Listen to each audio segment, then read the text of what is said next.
Hi, Portfolio. How you guys doing? So I ended the last session saying I was going to show you guys what a portfolio book looks like. So this is a pretty old one, and I just want to talk a little bit about the book. I believe in a book um, unless you're working online only. So a web designer doesn't need a book. A graphic designer, I prefer to see a book when I interview for interns or graphic designers. I think I like to see the level of organization that you don't get on a website. I like to see the face-to-face interaction when talking about work that you don't get on a website. So I just want to show you what a book looks like. So this is the cover um, of the book. Let me see. Okay, so this is the cover of the book, and it's stainless, and it's very, very sharp. And it's called a screw down post, and it has these screws right here. So you can open up the back, and you can see the back of those screws. They come out, and this whole thing opens up and separates so that you can take pages out and replace them as needed. So that's a really good feature. And again, that's called a screw down post. I'm sorry, guys.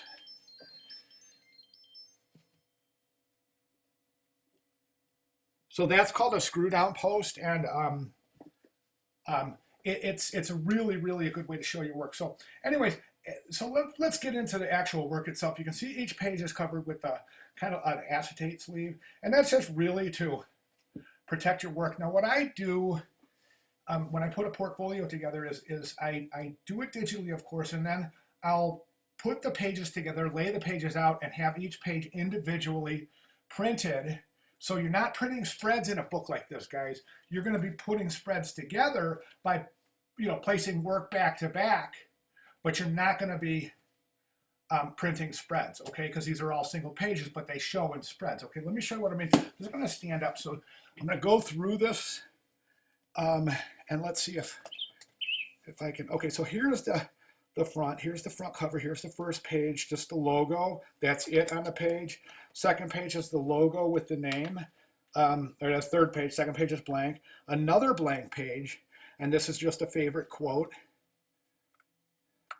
Okay, then to open the presentation, you have these Books Not Bombs posters. It's a series of posters. Here's the description over here on the bottom, and here's the title over here. So note the description and the title don't appear on these pages because they're part of the same campaign. So we have 4 posters, 1, 2, 3, 4. Okay, and then we're going to go right to the next piece. As you can see, we have the head and then the same information in the exact same place. So in this piece, we're just showing a really close up of the typography on this page. That's the left-hand page, and then the right-hand page, you have this layout of all this different work for this particular piece. Let's see if you can see that, okay? And then moving on, here's this piece mocked up, printed out, and shot, okay?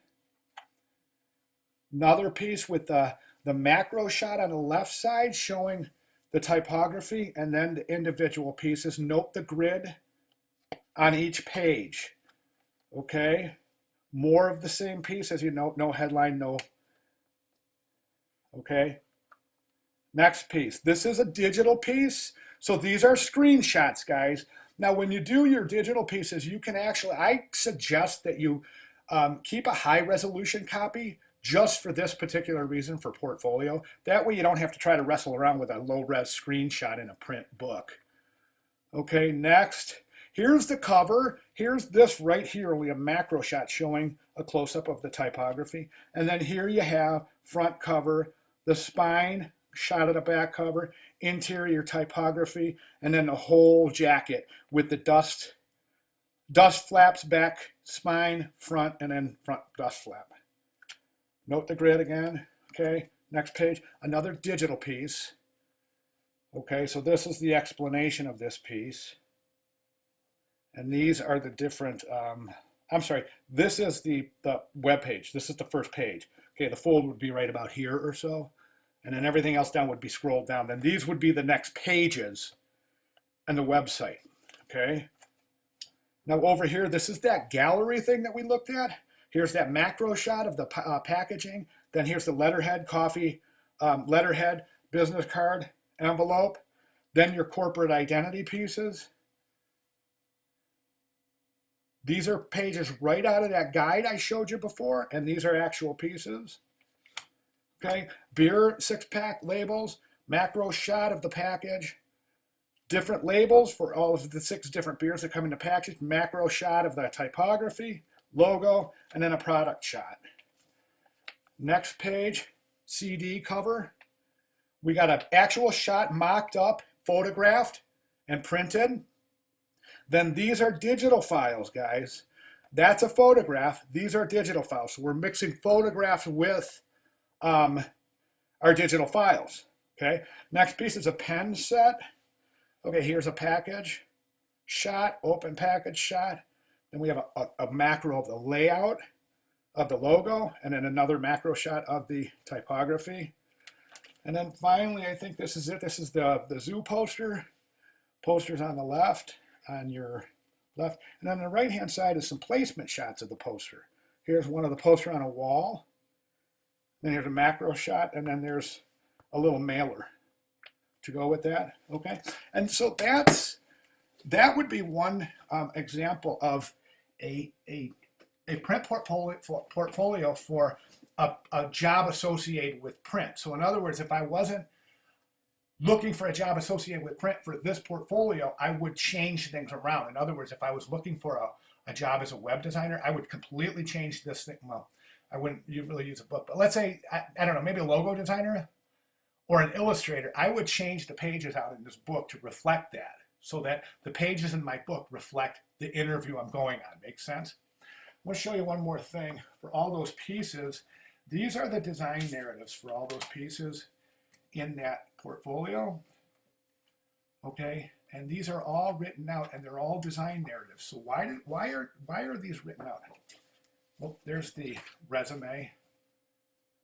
Okay, and then here's all these things. This is indicative of one of the presentations. Okay, this is the 3D package. This is that one that I showed you with the different that mock-up. So this is the design narrative for that piece. Okay, why is it written out like this? Because way back when I was looking for my first job, I studied these and memorized them. And these are the design process, the design research, the goals and objectives, the concept, design layout and development, including the color usage, the font usage, and all that. So I have it memorized, and I can show these. If somebody wants to see a design narrative for a piece, I can show this to them. Otherwise, somebody asks me what typeface I use for a particular piece. I know it because I memorized it, and I'm not stuck trying to fumble remembering what typeface I use. So all the questions are already answered. You see what I mean? Okay. Okay, that's all I have for this, guys. I just wanted to, like I said, I just wanted you guys to see an example of that. And the layout for the digital will be the same, pretty much. The only difference is sometimes in a digital layout. Well, I'm not going to say it. Just the layout will be the same for your PDF portfolio. When you guys put your PDF portfolio, your book together, I want you to lay it out like this, like spreads. Okay, and that's the way that we're going to take a look at it. Hopefully, you guys will design in spreads, and hopefully, you guys will at least contemplate the importance of a book. I know a lot of young design students don't feel a necessary or feel a need for a book, but some of those in hiring positions are looking for a book. I know I am. I won't hire anyone without seeing a book. So, and that's just my, so there's a lot of people that think differently than me. So, okay. All right, guys, that's all I have. Thank you very much.